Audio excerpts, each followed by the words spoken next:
안녕하세요. 저는 올해 35살 이수진이라고 합니다.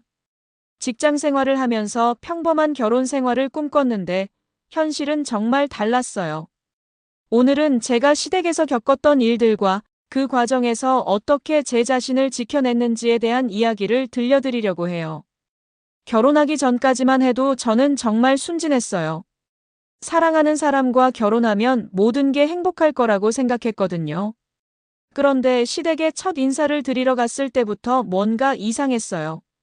시어머니께서 저를 보시는 눈빛이 그냥 살펴보는 게 아니라 마치 품평하는 것 같았거든요. 얘가 우리 진호 신부구나. 키는 좀 작네. 직장은 어디 다니고. 첫 만남부터 제 외모부터 직업까지 하나하나 따지시더라고요. 그때는 그냥 관심 있어서 물어보시는 거라고 생각했어요. 하지만 지금 생각해보니 그게 시작이었던 것 같아요. 결혼 준비 과정이 정말 힘들었어요. 시어머니께서는 예단부터 시작해서 예식장 선택, 신혼집 위치까지 모든 걸 당신 뜻대로 하려고 하셨거든요. 저는 그냥 시어머니 의견을 따랐어요. 처음부터 갈등을 만들고 싶지 않았거든요. 예단은 이 정도는 해줘야 체면이 서지. 그리고 예식장도 우리 동네에서 가까운 데로 잡아야 해. 예단값만 해도 제가 생각했던 것보다 3배는 비쌌어요. 부모님께서 결혼은 한 번만 하는 거니까라고 하시면서 다 맞춰주셨지만 저는 마음이 무거웠어요. 신혼집을 구할 때도 그랬어요. 저는 직장에서 가까운 곳으로 하고 싶었는데 시어머니께서는 본인 집에서 가까운 곳이어야 한다고 하셨거든요. 며느리가 혼자 있으면 외로울 텐데 우리 집 근처에 있어야 자주 볼 수 있지 않겠니? 그럴듯하게 들렸지만 나중에 알고 보니 저를 더 쉽게 부르기 위해서였어요. 결혼하고 나서는 정말 거의 매일같이 연락이 왔거든요. 며느리야, 오늘 시간 되니? 김장 담그는데 와서 도와줘. 며느리야, 청소할 게 좀 있는데 올 수 있겠니? 처음에는 가족이니까 당연한 거라고 생각했어요. 그런데 점점 도가 넘더라고요. 일주일에 서너 번씩은 기본이고 때로는 연휴 때도 쉬지 못했어요. 가장 힘들었던 건 시어머니께서 저를 대하는 태도였어요. 다른 며느리들 이야기를 들어보니 대부분 딸 같다는 소리를 듣는다고 하던데 저는 한 번도 그런 소리를 들어본 적이 없었어요. 항상 며느리라고 부르시면서 거리감을 두셨거든요. 우리 딸은 원래 몸이 약해서 힘든 일 못해. 며느리는 젊으니까 괜찮을 거야. 시누이와 저를 완전히 다르게 대하시는 게 눈에 보였어요. 같은 일을 해도 시누이가 하면 고생했다고 하시고 제가 하면 당연한 듯이 넘어가시더라고요. 결혼한 지 석 달쯤 됐을 때 첫 번째 큰 충격을 받았어요. 추석 때였는데 새벽 4시에 일어나서 음식 준비를 했거든요. 시누이는 9시가 넘어서야 일어났는데 시어머니께서는 아무 말씀도 안 하시더라고요. 엄마, 나 어젯밤에 늦게 자서 피곤해. 그래, 그럼 좀 더 쉬어. 며느리가 다 할 거야. 그때 정말 억울했어요. 저도 전날 밤늦게까지 음식 준비를 했는데 저한테는 아무도 쉬라는 소리를 안 해주더라고요. 남편한테 말했더니 엄마가 원래 그런 분이야. 조금만 참아달라고 하시더라고요. 그날 밤 혼자 울었어요. 내가 결혼을 잘못했나? 하는 생각이 들더라고요. 사랑하는 사람과 결혼했는데 왜 이렇게 외롭고 힘들까 싶었거든요. 시어머니께서 저한테 하신 말 중에 가장 상처받았던 말이 있어요. 다른 집 며느리들은 시어머니 용돈도 드리고 그런다던데 너는 그런 생각 없니? 저희 집이 경제적으로 여유가 있는 걸 아시니까 그런 말씀을 하신 것 같았어요. 물론 용돈을 드리는 게 나쁜 건 아니지만 그런 식으로 직접적으로 말씀하시니까 기분이 좋지 않더라고요. 그래서 그 다음 달부터는 용돈을 드리기 시작했어요. 많지는 않지만 제 월급에서 50만 원씩 드렸거든요. 그런데 시어머니께서는 고맙다는 소리는커녕 이 정도면 적은 편이네라고 하시더라고요. 아, 이분은 진짜 뭘 해드려도 만족을 안 하시는구나 싶었어요. 그때부터 조금씩 마음이 다치기 시작했던 것 같아요. 결혼 첫 해는 정말 힘들었어요. 시댁에 대한 기대가 컸던 만큼 실망도 컸거든요. 저는 따뜻한 가족이 되고 싶었는데 현실은 전혀 달랐어요. 매일매일이 눈치 보기의 연속이었고 뭘 해도 인정받지 못하는 기분이었어요. 그래도 그때는 시간이 지나면 나아질 거야라고 생각했어요. 서로 아직 어색해서 그런 거라고 스스로를 위로했죠. 하지만 시간이 지날수록 상황은 더 나빠졌어요. 제가 자란 환경을 먼저 말씀드려야 이야기를 이해하실 수 있을 것 같아요. 저희 집은 그래도 경제적으로 여유가 있는 편이었거든요. 아버지께서 건설업을 하셔서 어려서부터 부족함 없이 자랐어요. 부모님께서는 항상 저한테 다른 사람을 배려하고 양보할 줄 아는 사람이 되라고 가르치셨어요. 그래서 저도 자연스럽게 갈등을 피하고 상대방을 먼저 생각하는 성격이 되었죠. 학교 다닐 때도 친구들과 싸워본 기억이 거의 없어요. 특히 할머니께서 돌아가시면서 서울 강남에 있는 5층 건물을 물려받았는데 그 1층이 제 명의로 되어 있었어요. 할머니께서 수진이가 제일 착하니까 나중에 어려울 때 도움이 될 거야라고 하시면서 남겨주신 거였거든요. 당시에는 그냥 고마운 마음만 있었지, 나중에 그게 이렇게 큰 문제가 될 줄은 몰랐어요. 부모님께서도 그냥 내가 가지고 있어라. 나중에 필요하면 쓰고라고 하셨거든요. 반면에 시댁 상황은 완전히 달랐어요. 시아버지께서 10년 전쯤 사업에 실패하신 후로 집안 형편이 많이 어려워졌다고 하더라고요. 원래는 중산층 정도였는데 그 일로 빚까지 지게 되셨다고 했어요. 시어머니께서는 그 스트레스가 정말 심하셨나 봐요. 남편한테 들은 얘기로는 사업 실패 이후로 성격이 많이 예민해지셨다고 하더라고요. 원래도 강한 편이셨는데 경제적 어려움이 겹치면서 더 그래지신 것 같았어요. 우리가 예전에는 이런 집에서 살지 않았어. 너희 아버지가 사업만 제대로 했어도. 시어머니께서는 가끔 이런 말씀을 하시면서 한숨을 쉬셨어요. 그 마음은 이해할 수 있었지만 그 스트레스를 며느리인 저에게 푸시는 건 좀 부담스러웠거든요. 시아버지는 그 일 이후로 많이 위축되셨어요. 집에서도 말씀을 별로 안 하시고 시어머니가 뭐라고 해도 그냥 응, 그래만 하시더라고요. 보기에 안쓰럽긴 했지만 그렇다고 제가 어떻게 해드릴 수 있는 것도 아니었어요. 시누이도 독특한 케이스였어요. 30살이 넘었는데 아직 결혼을 안 하고 집에서 지내고 있었거든요. 직업도 없이 그냥 집에서 빈둥거리면서 가끔 아르바이트 정도만 했어요. 우리 딸은 좋은 사람 만나면 결혼할 거야. 급하게 할 필요 없어. 시어머니께서는 시누이를 완전히 감싸시더라고요.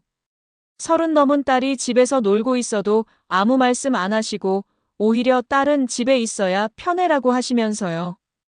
남편은 그런 집안 분위기에 익숙해져 있었어요.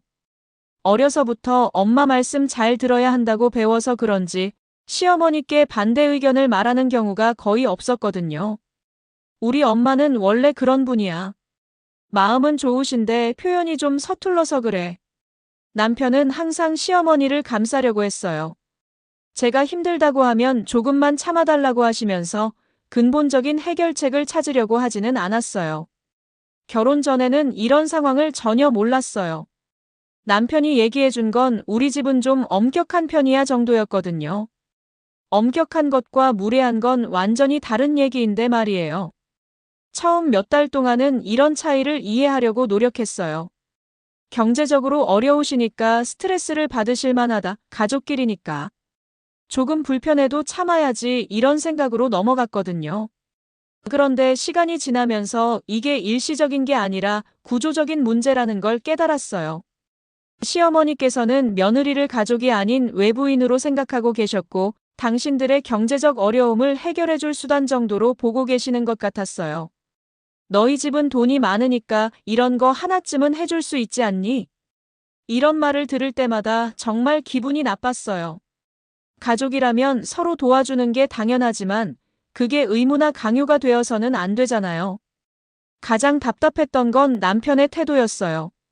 시댁의 문제점을 지적하면 항상 그래도 가족인데라는 말로 덮으려고 했거든요. 제 입장에서는 전혀 가족 같은 대우를 받지 못하고 있는데 저에게만 가족의 의무를 강요하는 것 같아서 억울했어요. 저는 그냥 평범한 결혼 생활을 원했어요. 시댁과도 좋은 관계를 유지하면서 서로 존중하며 지내고 싶었거든요. 하지만 현실은 일방적인 희생과 참음만 요구받는 상황이었어요. 그래도 그때까지는 내가 더 노력하면 언젠가는 인정받을 수 있을 거야라고 생각했어요. 정말 순진했죠. 일방적인 관계에서는 아무리 노력해도 바뀌지 않는다는 걸 그때는 몰랐거든요. 결혼한 지 6개월쯤 되었을 때 첫 번째 큰 사건이 터졌어요. 시누이가 갑자기 독립한다고 하면서 이사를 하겠다고 했거든요. 처음에는 드디어 철이 들었나 싶어서 다행이라고 생각했어요. 언니, 내가 이사하는데 좀 도와줄 수 있어? 시누이가 저한테 부탁을 했을 때 저는 당연히 도와드려야죠. 가족이니까요. 그런데 도와달라는 게 단순히 짐 옮기는 일이 아니었어요. 이사 비용이 좀 부족해서 그래. 200만 원 정도만 빌려줄 수 있을까? 이사 비용을 빌려달라고 하시더라고요. 200만 원이 적은 돈은 아니지만 가족을 위해서라면 도와드려야겠다고 생각했어요. 그래서 제 적금을 깨서 빌려드렸거든요. 고마워, 언니. 일 구하면 바로 갚을게. 그때는 정말로 갚으실 거라고 믿었어요. 그런데 한 달이 지나고 두 달이 지나도 갚을 기미가 보이지 않더라고요. 그래서 조심스럽게 물어봤어요.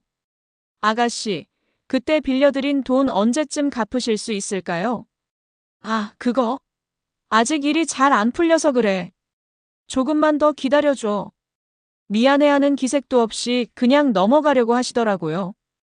그것도 모자라서 한 달 후에는 또 다른 부탁을 했어요. 언니, 내가 차 한 대 사려고 하는데 중고차 보증금이 부족해서 50만 원만 더 빌려줄 수 있어? 정말 어이가 없었어요. 200만 원도 안 갚으면서 또 돈을 빌려달라고 하다니요. 하지만 거절하기가 쉽지 않더라고요. 시어머니도 옆에서 가족끼리 뭘 그렇게 따져라고 하시면서 저를 압박했거든요. 결국 50만 원을 더 빌려드렸어요. 그런데 이게 끝이 아니었어요. 두 달 후에는 또 다른 이유로 돈을 달라고 하시더라고요. 이번에는 친구 결혼식 축의금이 부족하다고 하면서 30만 원을 요구했어요. 아가씨, 이미 250만 원을 빌려드렸는데 언제 갚으실 건가요? 제가 조금 강하게 말했더니 시어머니께서 나서셨어요. 며느리야, 가족끼리 돈 계산을 그렇게 하는 게 어디 있어? 우리 딸이 어려우니까 도와주는 거지. 어머니, 저도 제 돈이에요.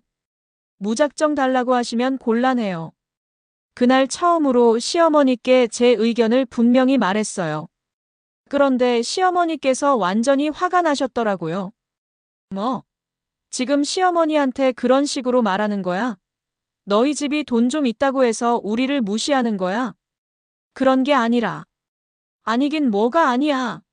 겨우 200만 원 가지고 그렇게 야박하게 구는 며느리는 처음 봐. 시어머니께서 완전히 흥분하셔서 소리를 지르시더라고요. 저는 너무 당황해서 아무 말도 할 수 없었어요. 그냥 가족을 위해 합리적인 선에서 도와달라고 한 건데 왜 제가 야박한 사람이 되는 건지 이해할 수 없었거든요. 그날 밤 남편한테 하소연했어요. 여보, 오늘 어머니가 저한테 너무 심하게 하셨어요. 뭔 일이야? 상황을 설명해드렸더니 남편도 좀 난처해 하시더라고요. 엄마가 좀 예민하셨나 보다. 그래도 우리 동생이 어려우니까 조금 도와주면 안 될까? 남편도 결국 가족 편을 드는구나 싶어서 정말 실망했어요. 저도 가족을 도와주고 싶어요. 하지만 한도가 있잖아요. 이미 빌려준 돈도 언제 갚을지 모르는 상황인데 계속 달라고만 하면 어떻게 해요? 그래도 가족인데 뭔 큰일 나겠어. 조금만 참아줘. 그때 정말 화가 났어요. 저한테만 참으라고 하고 시댁에서는 아무런 노력도 하지 않고 있으니까요.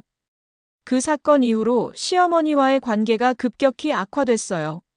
만날 때마다 저를 째려보시면서 불편해하셨거든요. 시누이도 마찬가지였어요. 마치 제가 인색한 사람인 것처럼 대하시더라고요. 우리 엄마가 며느리 때문에 스트레스를 많이 받으신데 남편이 이런 말을 할 때마다 정말 억울했어요. 제가 뭘 잘못했다고 저를 나쁜 사람 취급하는 건지 모르겠더라고요. 그러던 어느 날 시어머니께서 저한테 이런 말씀을 하셨어요. 며느리야, 내가 물려받은 그 건물 있지?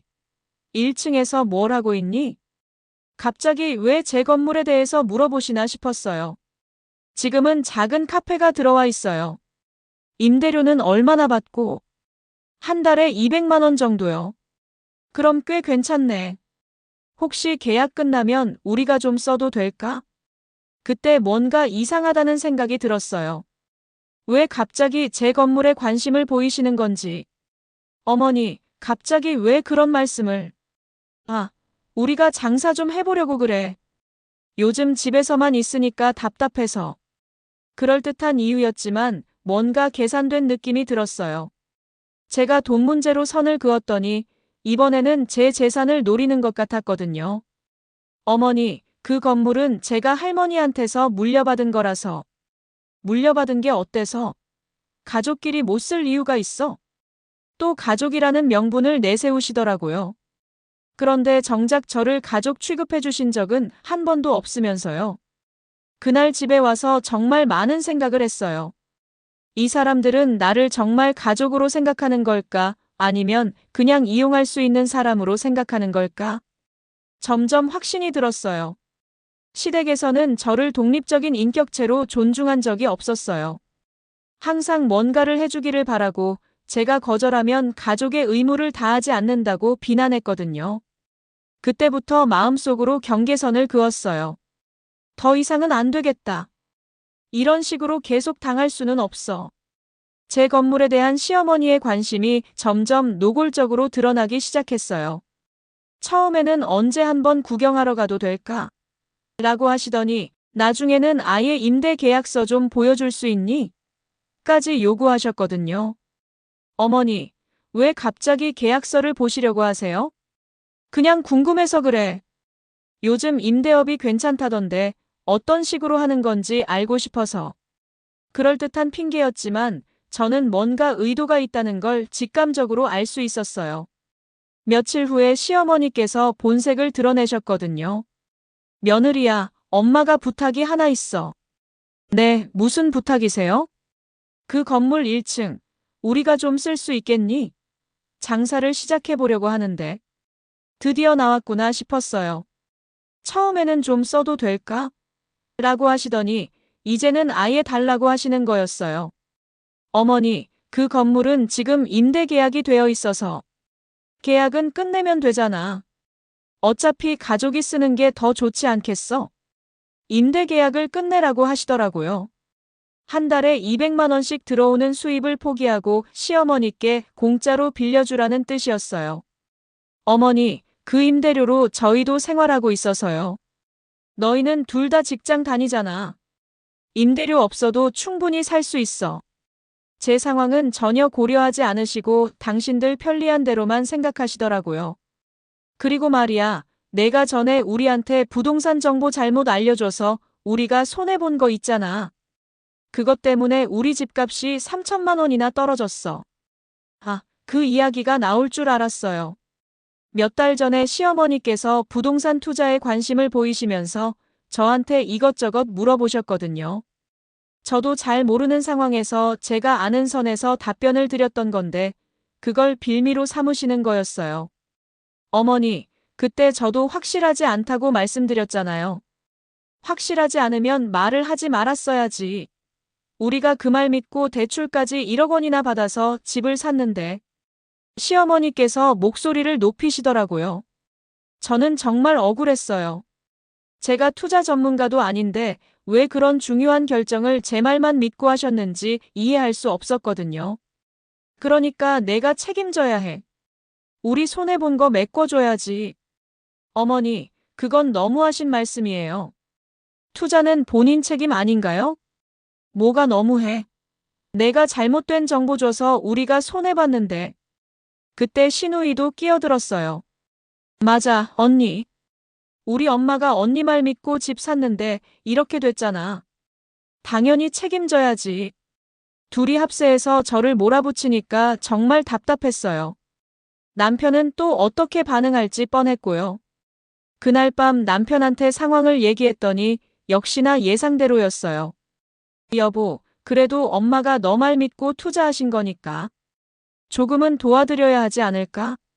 여보, 저는 투자 전문가가 아니에요.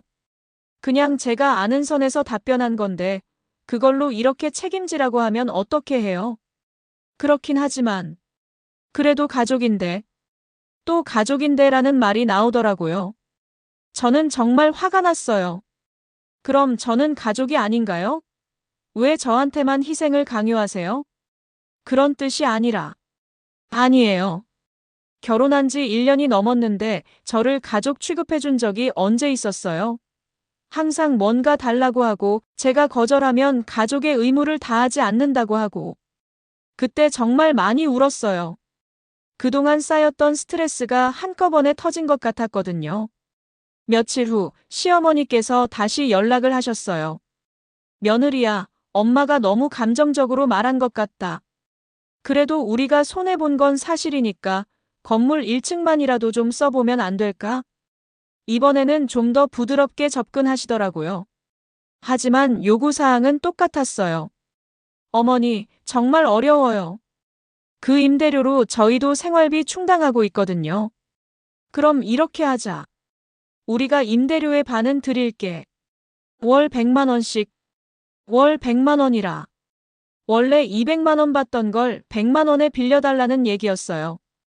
그것도 가족이라는 이유로요. 어머니, 그래도 너무 적은 것 같은데요. 적긴 뭐가 적어?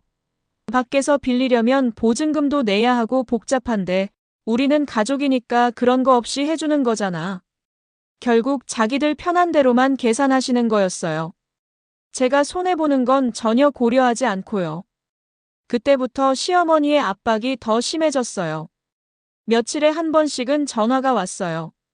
며느리야, 1층 거는 어떻게 할 거야? 며느리야, 우리도 빨리 장사 시작해야 하는데 언제까지 기다려야 해? 정말 스트레스가 심했어요.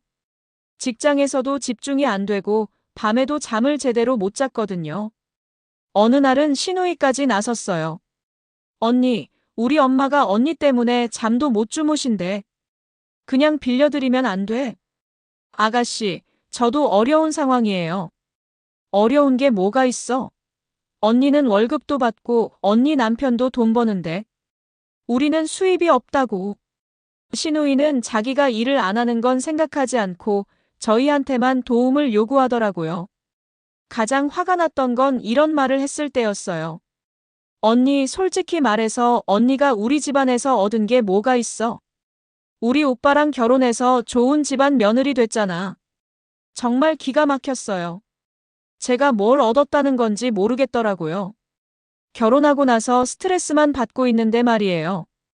좋은 집안이 어디서 며느리한테 이런 식으로 하나요?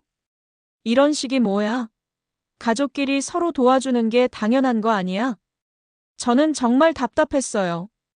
이 사람들은 도와주는 게 일방적이어야 한다고 생각하고 있었거든요. 시댁에서 저를 위해 해준 게 뭐가 있는지 정말 궁금했어요.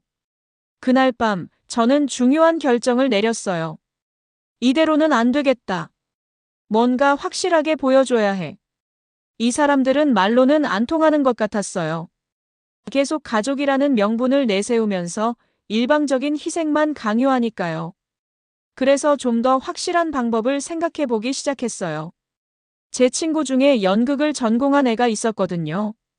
대학 때 같이 연극 동아리 활동을 했던 친구였는데 지금도 가끔 연극 관련 일을 하고 있었어요. 그래, 이 사람들한테는 연극이 필요해. 그때부터 저는 복수 계획을 세우기 시작했어요. 시댁에서 저를 이용만 하려고 한다면 저도 그에 맞는 대응을 해야겠다고 생각했거든요. 친구 민경이한테 연락을 했어요. 대학 때 연극 동아리에서 같이 활동했던 친구인데 지금도 연극 관련 일을 하고 있거든요.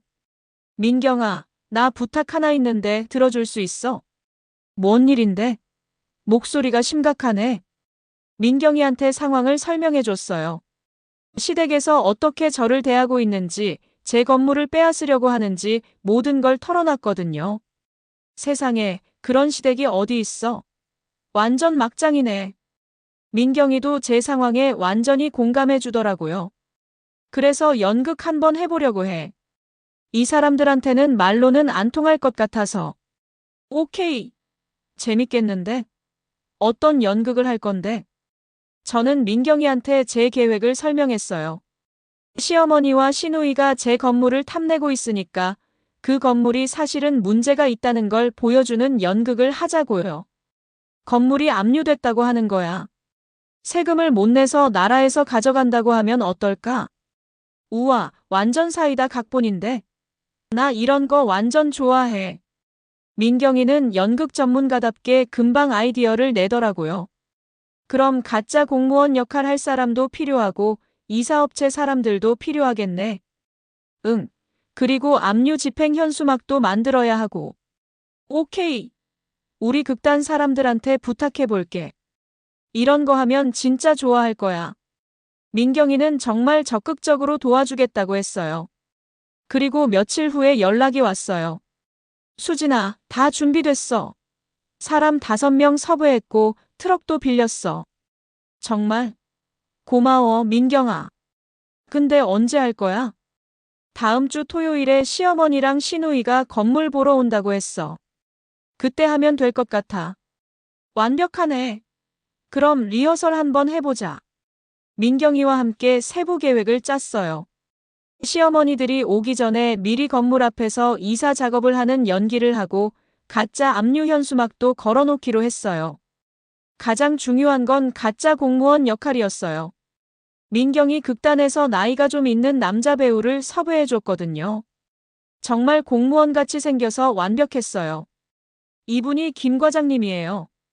진짜 공무원처럼 보이죠? 와, 정말 그런 것 같아요. 목소리도 딱 공무원 톤이네요. 제가 공무원 역할 많이 해봐서 그래요. 어떤 스타일로 연기하면 될까요? 진짜 업무적이고 냉정하게 해주세요. 감정적으로 하지 마시고. 알겠습니다. 완전히 공식적으로 처리하는 느낌으로 할게요. 리허설도 해봤어요. 민경이네 극단 사람들이 정말 연기를 잘하더라고요. 진짜 이사하는 것처럼 짐을 나르고 공무원은 서류를 들고 엄숙하게 설명하고. 이 정도면 완벽해. 진짜 압류당하는 것처럼 보여. 그런데 수진아, 나중에 거짓말이었다고 말할 거야?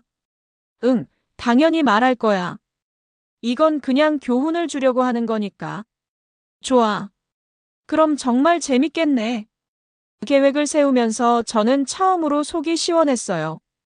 그동안 일방적으로 당하기만 했는데 이제는 제가 주도권을 잡는 기분이었거든요. 며칠 후 시어머니께서 연락을 하셨어요.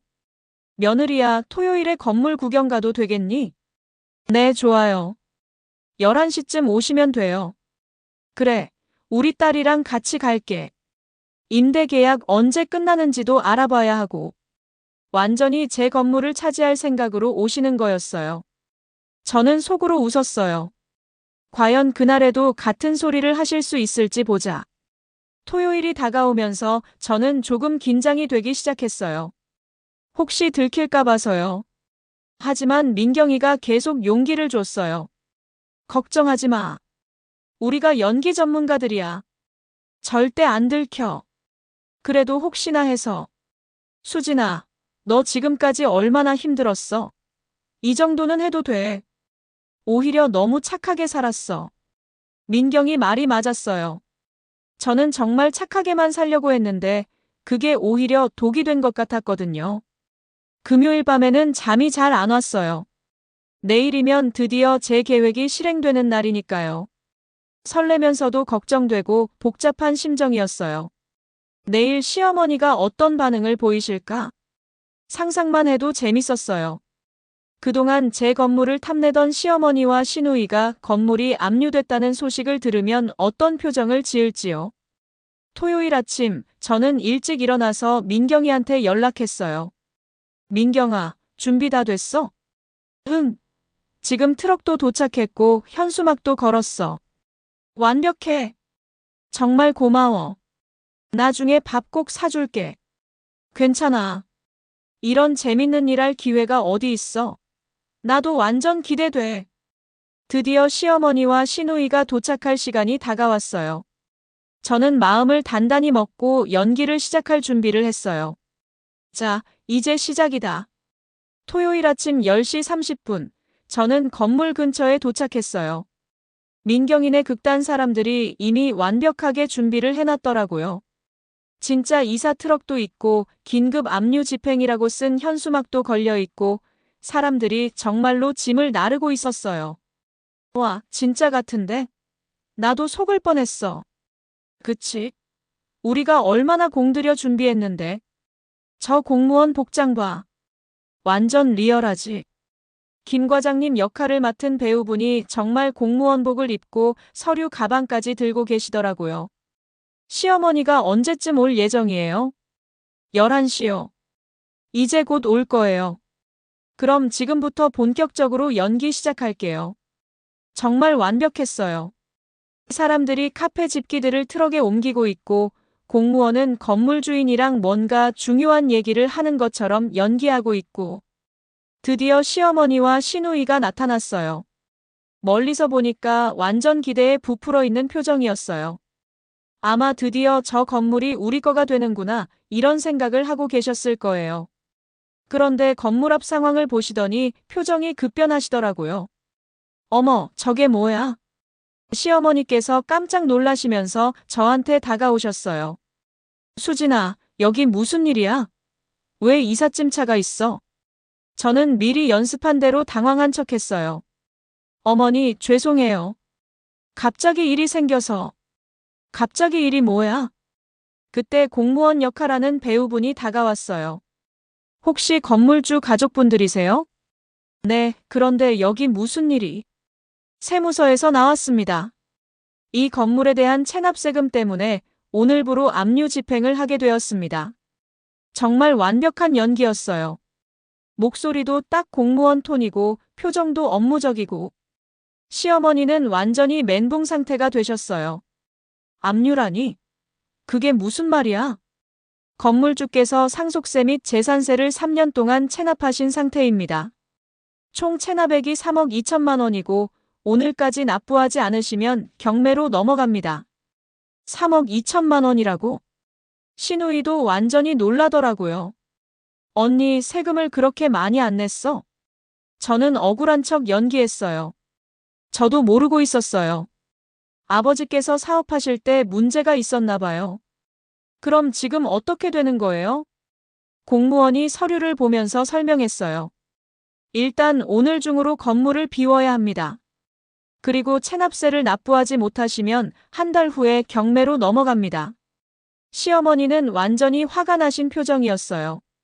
하지만 그 화가 세무서를 향한 게 아니라 저를 향한 거였어요. 며느리야, 내가 이런 중요한 걸 왜 몰랐어? 어머니, 저도 방금 알았어요. 방금 알았다고? 세금 고지서는 안 왔어? 아버지 회사 이름으로 된 게 많아서 잘 몰랐어요.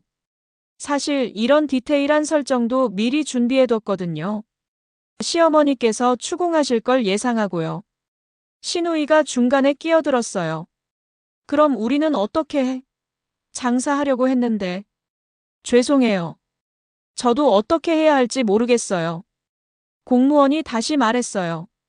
가족분들이시라면 양해 부탁드립니다. 오늘 중으로 건물을 완전히 비워야 해서요.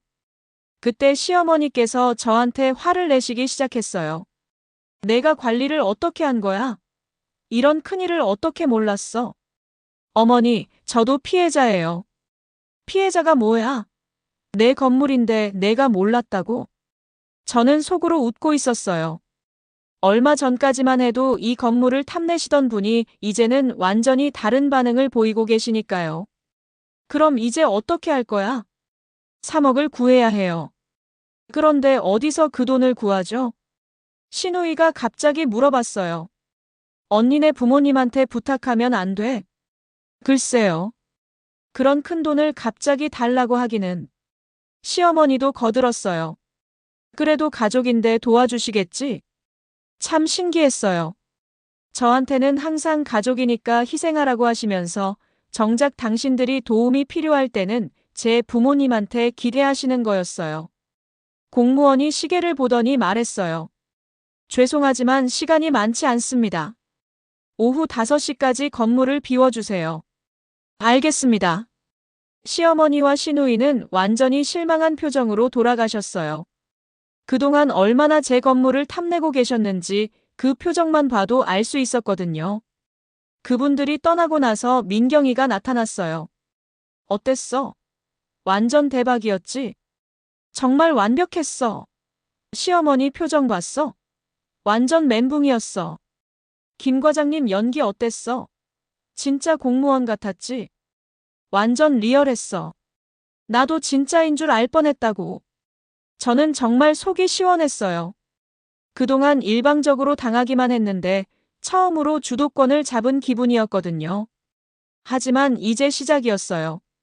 진짜 복수는 이제부터였거든요. 그날 저녁 예상대로 남편한테서 전화가 왔어요.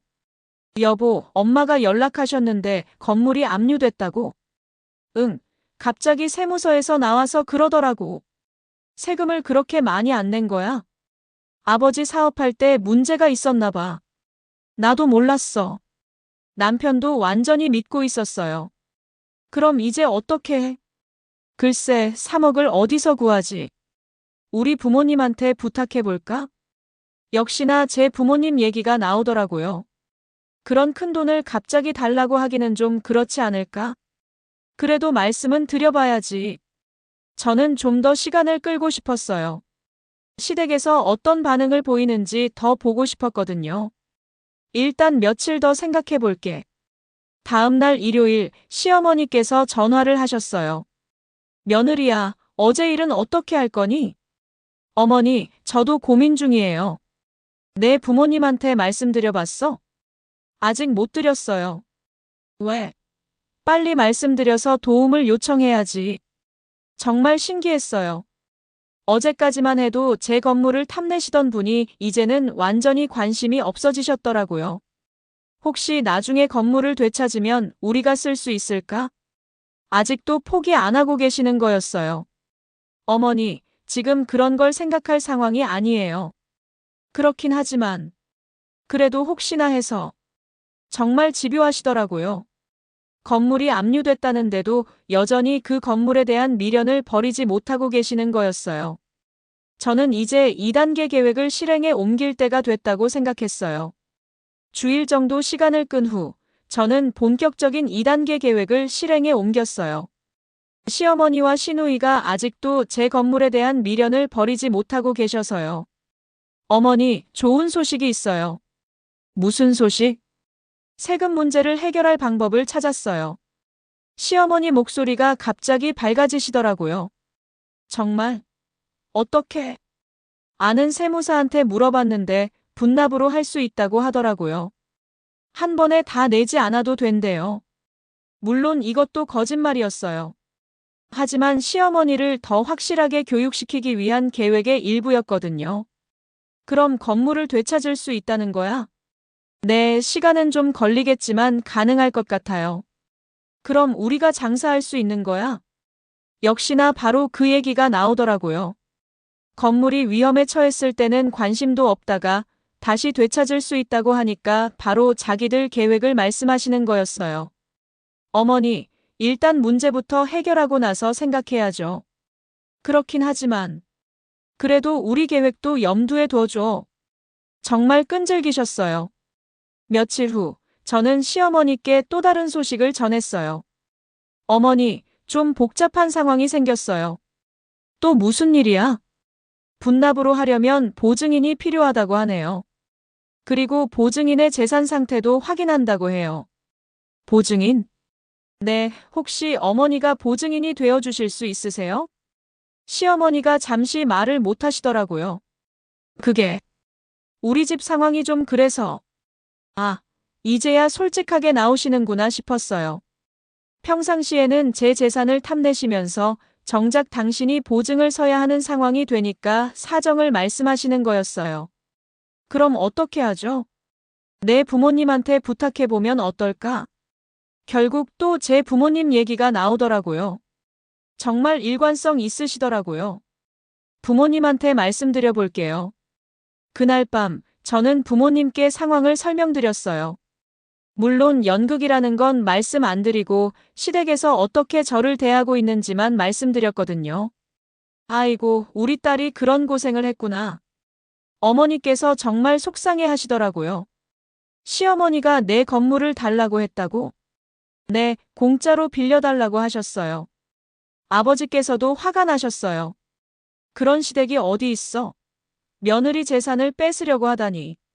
그래서 제가 연극을 한번 해봤어요. 부모님께 진실을 말씀드렸더니 처음에는 깜짝 놀라셨지만 나중에는 웃으시더라고요. 우리 딸이 그런 연기를 다 했어? 대단하네. 그래도 너무 스트레스 받지 말고 이제 진실을 말해라.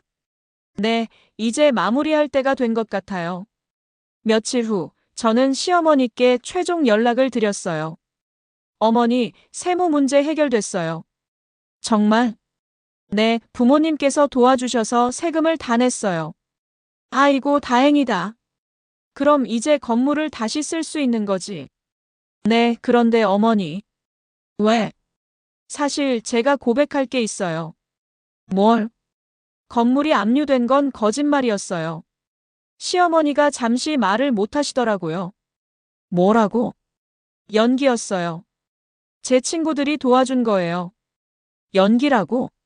네, 어머니께서 제 건물을 너무 탐내셔서 한번 교훈을 주고 싶었어요. 그때 시어머니가 정말 화를 내실 줄 알았어요. 그런데 의외로 조용하시더라고요. 그래, 내가 너무 심하게 굴었나 보다. 어머니, 아니야, 생각해보니 내 말이 맞아.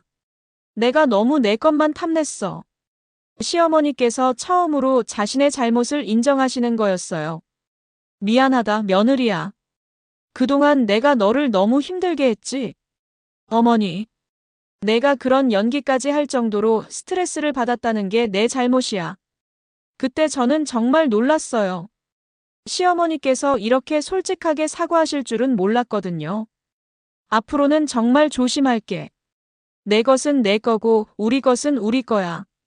가족이라고 해서 뭐든지 달라고 하면 안 되는 거였어. 며칠 후 시어머니께서 저희 집으로 찾아오셨어요. 그리고 정말 진심 어린 사과를 하셨어요. 며느리야, 그동안 정말 미안했다. 괜찮아요, 어머니. 아니야, 괜찮지 않아.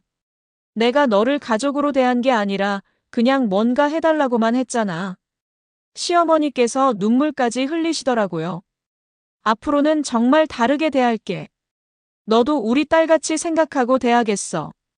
그날 시누이도 같이 와서 사과했어요. 언니, 미안해. 나도 너무 당연하게 생각했어. 그동안 언니한테서 받은 돈도 다 갚을게. 시간이 좀 걸리더라도 꼭 갚을게. 정말 진심으로 반성하고 있는 것 같았어요. 그날 이후로 시댁과의 관계가 완전히 바뀌었어요. 시어머니께서는 정말 약속을 지키셨거든요. 그 사건 이후로 시댁과의 관계가 정말 많이 좋아졌어요. 시어머니께서는 약속하신 대로 저를 완전히 다르게 대해주셨거든요. 가장 큰 변화는 호칭이었어요. 예전에는 항상 며느리야라고 부르셨는데 이제는 수진아라고 이름을 불러주시더라고요. 수진아, 오늘 시간 되니? 같이 쇼핑하러 갈래? 처음 들었을 때 정말 신기했어요. 결혼한 지 2년이 넘어서야 처음으로 이름으로 불러주시는 거였거든요. 명절 때의 변화도 정말 컸어요. 예전에는 저 혼자 새벽부터 일어나서 음식 준비를 했는데 이제는 시누이랑 똑같이 대해주셨어요. 수진아, 너무 일찍 일어나지 마. 우리 딸이랑 같이 9시에 일어나서 해도 돼. 어머니, 괜찮아요. 저는 원래 일찍 일어나는 편이에요. 그래도 너만 일찍 일어나면 미안하잖아. 예전에는 상상도 할 수 없었던 말씀이었어요. 시누이도 완전히 바뀌었어요. 빌렸던 250만 원을 정말로 갚기 시작했거든요. 한 달에 50만 원씩 차곡차곡 갚아 나갔어요. 언니, 이번 달분이야. 정말 미안했어. 아가씨, 천천히 갚아도 돼요. 아니야, 빨리 갚고 싶어. 그래야 마음이 편해. 시누이도 아르바이트를 더 열심히 하기 시작했어요. 그리고 몇 달 후에는 정식 직장도 구했거든요. 언니, 나 드디어 정규직 됐어. 정말 축하해. 이제 돈 갚는 것도 더 빨라질 거야. 시누이가 이렇게 적극적으로 변할 줄은 정말 몰랐어요. 남편도 많이 달라졌어요.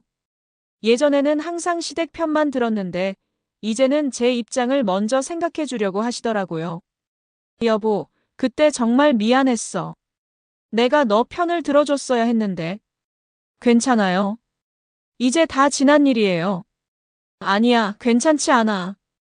앞으로는 정말 너 편에 설게. 남편도 그때까지 제가 얼마나 힘들었는지 제대로 몰랐던 것 같아요. 가장 신기했던 건 시어머니의 변화였어요. 예전에는 저한테 이것저것 요구만 하셨는데 이제는 오히려 저를 챙겨주시려고 하시더라고요. 수진아, 요즘 직장 일은 어때? 힘들지 않아? 괜찮아요, 어머니. 힘들면 언제든지 말해. 내가 도와줄 수 있는 일이 있으면 해줄게. 정말 180도 바뀌신 거였어요. 어느 날은 시어머니께서 갑자기 용돈을 주시려고 하시더라고요. 수진아, 이거 받아. 어머니, 이게 뭐예요? 용돈이야. 그동안 내가 우리한테 많이 해줬잖아. 어머니, 안 받아도 되는데. 아니야, 받아야 해. 내가 너한테 미안한 마음이 많거든. 예전에는 제가 시어머니께 용돈을 드렸는데 이제는 반대가 된 거였어요. 몇 달 후에 시어머니께서 또 다른 변화를 보여주셨어요. 아르바이트를 시작하신 거예요. 어머니, 아르바이트를 하신다고요? 응. 동네 마트에서 계산원 일 하기로 했어. 왜 갑자기요? 그동안 집에서 빈둥거리기만 했잖아. 이제 나도 뭔가 해야겠더라고. 시어머니께서 직접 돈을 벌기 시작하신 거였어요. 예전에는 다른 사람한테만 의존하려고 하셨는데 말이에요. 힘들지 않으세요? 힘들긴 하지만 보람이 있어. 내 힘으로 번 돈이 있다는 게 좋더라고. 시어머니의 이런 변화를 보니까 저도 정말 기뻤어요. 어느 날 시어머니께서 저한테 이런 말씀을 하셨어요. 수진아, 그때 내가 연극한 거 정말 잘한 것 같아. 어머니, 진짜야. 나한테는 그런 충격이 필요했어.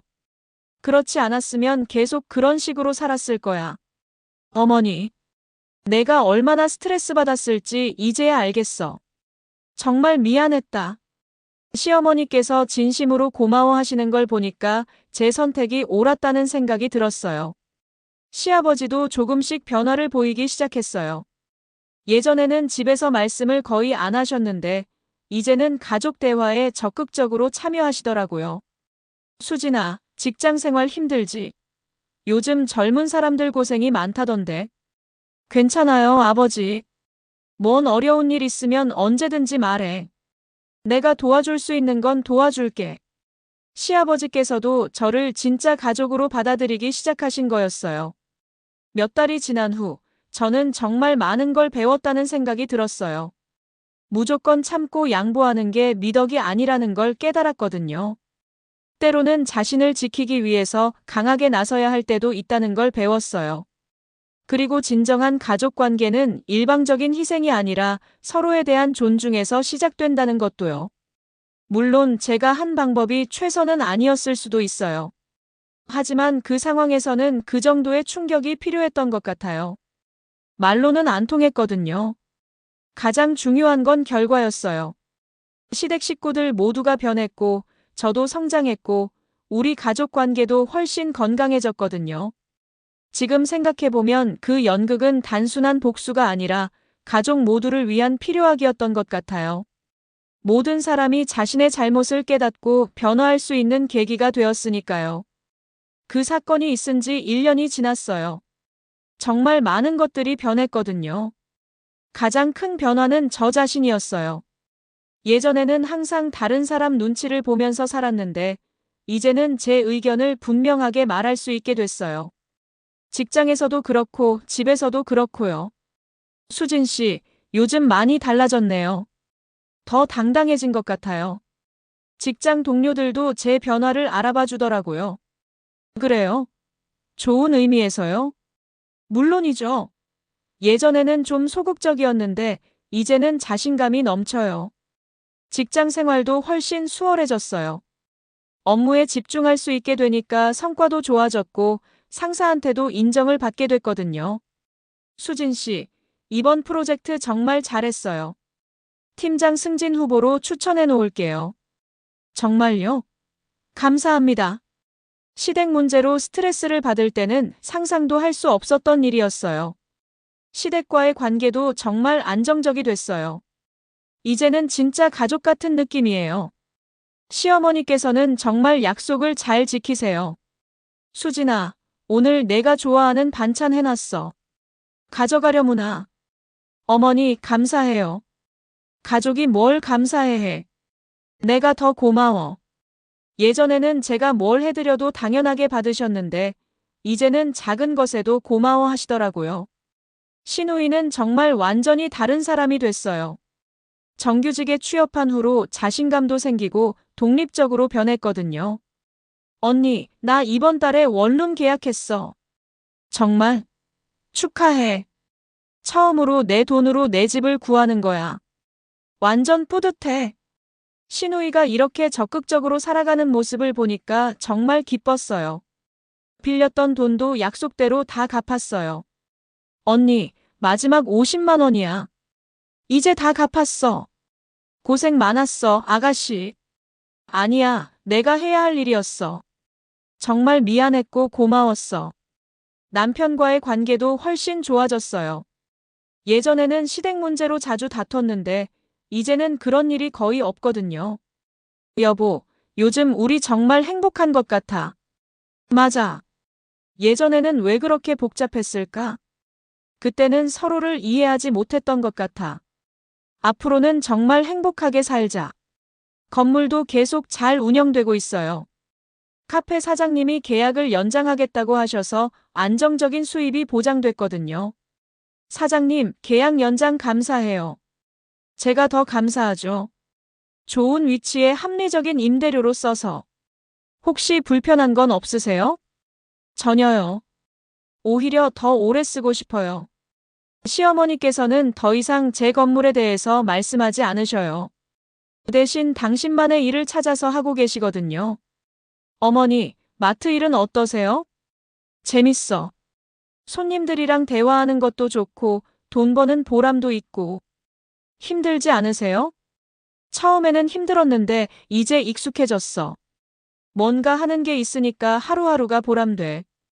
시어머니께서 이렇게 만족스러워 하시는 모습을 보니까 제가 다 기뻤어요. 몇 달 전에는 시어머니께서 저한테 이런 말씀을 하셨어요. 수진아, 내가 우리 가족에게 정말 큰 선물을 준 것 같아. 어머니, 무슨 말씀이에요? 그 연극 말이야. 그게 없었으면 우리 가족이 어떻게 됐을까 싶어. 어머니, 나는 계속 욕심만 부리고 딸은 계속 놀고 너는 계속 스트레스 받고 정말 나쁜 관계였을 거야. 시어머니께서 진심으로 고마워하시는 걸 느낄 수 있었어요. 지금이 훨씬 좋아. 모든 게 제자리를 찾은 것 같아. 정말 그랬어요. 모든 가족 구성원들이 각자의 역할을 찾고 서로를 존중하며 살아가고 있었거든요. 친구들도 제 변화에 놀라더라고요. 수진아, 너 정말 많이 변했다. 확신에 차 있어. 그래? 응, 예전에는 항상 불안해하고 눈치 보고 그랬는데, 이제는 완전히 달라. 좋게 변한 거지. 당연하지. 이제야 진짜 너다운 것 같아. 저도 그런 기분이었어요. 이제야 진짜 제가 원하는 삶을 살고 있다는 느낌이었거든요. 가장 큰 깨달음은 관계에서 경계선의 중요성이었어요. 가족이라고 해서 모든 걸 무조건 받아줘야 하는 건 아니라는 걸 배웠거든요. 건강한 관계는 서로의 경계를 존중할 때 가능하다는 걸 깨달았어요. 그리고 때로는 그 경계를 확실하게 그어줘야 할 때도 있다는 것도요. 물론 제가 한 방법이 유일한 정답은 아니에요. 하지만 저희 가족에게는 그 정도의 극약이 필요했던 것 같아요. 지금 우리 가족은 정말 행복해요. 서로를 존중하고 배려하고 진심으로 사랑하고 있거든요. 이런 관계를 만들기 위해서는 용기가 필요했어요. 자신을 지킬 용기, 잘못된 걸 잘못됐다고 말할 용기, 그리고 변화를 만들 용기요. 저는 이제 확신할 수 있어요.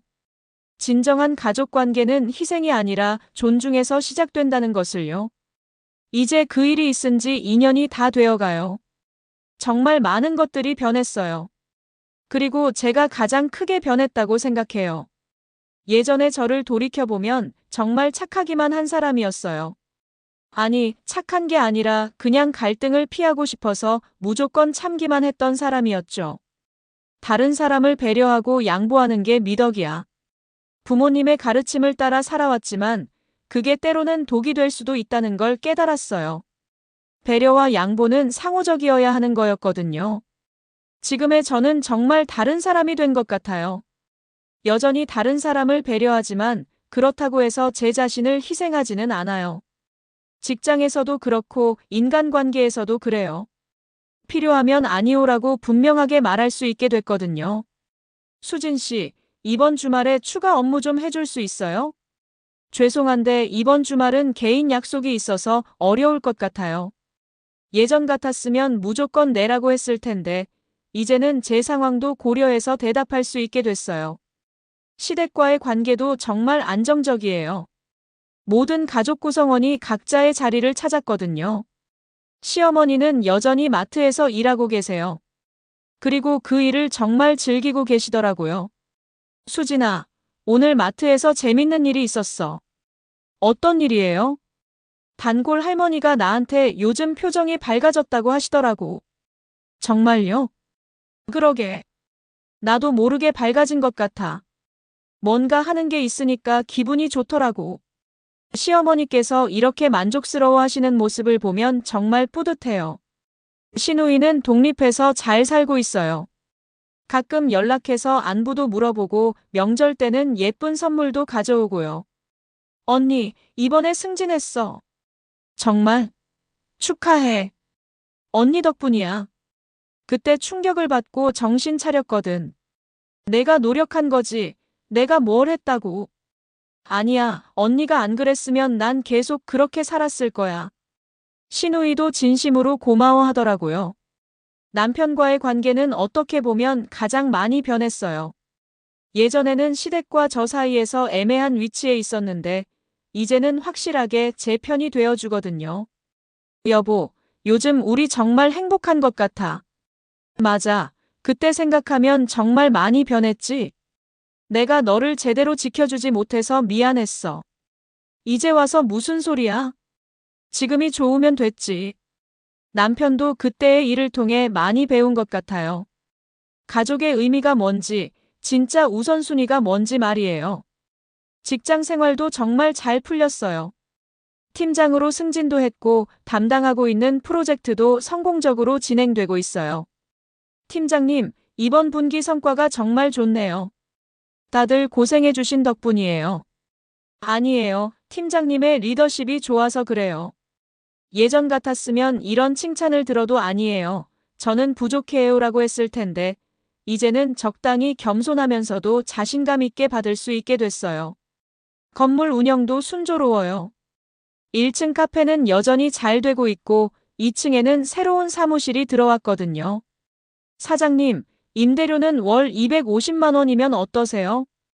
좋습니다. 위치도 좋고 건물 관리도 잘 되어 있어서 만족스러워요. 수입도 늘어서 경제적으로도 더 여유로워졌어요. 가장 큰 변화는 제 마음가짐이에요. 예전에는 항상 불안했어요. 내가 뭔가 잘못하면 어떻게 하지? 다른 사람들이 나를 어떻게 생각할까? 이런 걱정들로 가득했거든요. 하지만 이제는 그런 걱정들이 많이 줄어들었어요. 물론 완전히 없어진 건 아니지만 예전처럼 그 걱정들에 휘둘리지는 않아요. 내가 옳다고 생각하는 대로 하자. 이게 제 새로운 인생 철학이 됐어요. 다른 사람의 눈치를 보기보다는 제 양심에 따라 행동하려고 해요. 물론 완벽한 사람은 아니에요. 여전히 실수도 하고 후회할 때도 있어요. 하지만 예전처럼 자책하지는 않아요. 실수는 누구나 하는 거야. 중요한 건 그 실수에서 뭘 배우느냐지. 이런 마음가짐으로 살아가니까 훨씬 편해졌어요. 친구들도 제 변화를 많이 이야기해요. 수진아, 너 정말 당당해졌다. 예전에는 항상 조심스러워했는데. 그래? 응, 지금이 훨씬 좋아. 진짜 내 모습 같아. 나도 그런 기분이야. 이제야 진짜 내가 된 것 같다고 할까? 정말 그런 기분이에요. 이제야 진짜 제다운 삶을 살고 있다는 느낌이거든요. 그 연극 사건을 되돌아보면 단순한 복수가 아니라 제 인생의 전환점이었던 것 같아요. 그 일을 통해서 정말 많은 걸 배웠거든요. 첫째로, 관계에서 경계선의 중요성을 배웠어요. 아무리 가족이라고 해도 서로의 경계는 존중해야 한다는 것. 둘째로, 때로는 용기를 내야 한다는 것을 배웠어요. 잘못된 걸 보고도 가만히 있으면 그게 당연한 게 되어버린다는 것. 셋째로, 진정한 사랑은 희생이 아니라 존중에서 나온다는 것을 배웠어요. 이 모든 교훈들이 지금의 저를 만들어준 것 같아요. 가끔 그때를 생각하면서 다른 방법은 없었을까? 하는 생각도 해봐요. 하지만 결과적으로는 모든 게 잘 됐으니까 후회는 안 해요. 오히려 그 일이 있어서 다행이라는 생각까지 들어요. 그렇지 않았으면 저는 계속 스트레스 받으면서 살았을 테고 시댁 식구들도 계속 잘못된 행동을 했을 테니까요. 지금의 시어머니를 보면 정말 다른 분 같아요. 예전에는 항상 불만이 많으시고 다른 사람 탓만 하셨는데 이제는 긍정적이고 활기차세요. 수진아, 나 요즘 정말 행복해. 어머니가 행복하시니까 저도 기뻐요. 그때 내가 그런 충격을 주지 않았으면 난 계속 그렇게 살았을 거야. 정말 고마워. 시어머니께서 이렇게 말씀하실 때마다 제 선택이 옳았다는 확신이 들어요. 앞으로의 계획도 있어요. 일단 직장에서는 더 높은 자리를 목표로 하고 있어요. 이제 자신감도 생겼고 능력도 인정받고 있으니까 충분히 가능하다고 생각해요. 개인적으로는 새로운 취미도 시작해 보려고 해요. 그동안 시댁 일로 바빠서 제 자신을 위한 시간을 못 가졌거든요. 여보, 나 요가 배우려고 해. 좋은 생각이야. 스트레스 해소에도 좋고. 그동안 나만을 위한 시간이 없었잖아. 이제는 좀 가져보려고. 남편도 적극 지지해 주더라고요. 건물 사업도 확장해 볼 생각이에요.